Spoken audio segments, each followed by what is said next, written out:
Iginit ang isa sa mga bumalangkas sa 1987 Constitution na hindi pinapayagan sa saligang batas ang pagbasura ng impeachment case si Vice President Sara Duterte sa plenaryo ng Senado lang. May unang balita si Katrina Son. Sa open letter ng mga miyembro ng faculty ng UP College of Law, nababahala sila sa mga mungkahing ideklarang de facto dismissed ang impeachment case laban kay Vice President Sara Duterte. Hindi raw suportado ng ebidensya at saligang batas ang mga idinadahilan kung bakit dapat i-dismiss ang impeachment. Panawagan nila, hayaang lumantad ang katotohanan. Dapat anilang tuparin ng Senado ang tungkulin nito sa saligang batas na ituloy ng walang pagkaantala ang impeachment trial. Tingin ni Senadora Amy Marcos, maging ang ilang nasa administrasyon ayaw matuloy ang impeachment trial. Ang duda ko, hindi lamang ang sinasabi o tinatawag na mga Duterte ang interesado sa pag-dismiss. Ang pakiramdam ko, mismo ang administrasyon ay may mga grupo na nagsasabi na wag nang ituloy at baka mapahiya lang sa numero.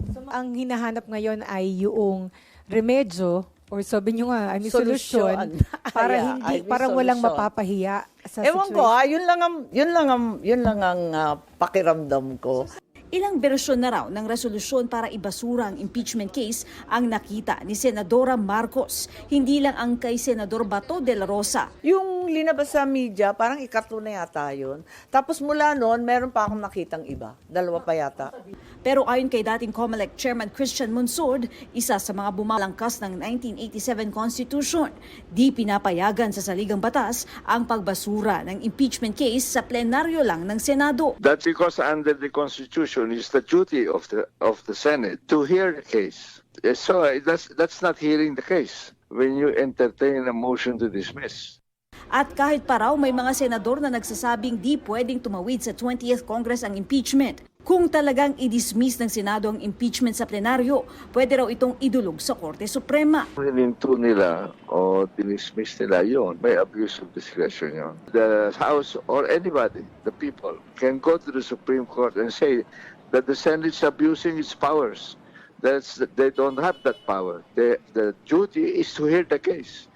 Giit naman ni Senador J.V. Ejercito, walang hakbang para pigilan ang impeachment trial. We are duty bound, as I mentioned, to go through it. No? So matutuloy yan. Hindi naman I don't think there's an attempt to derail or to stop.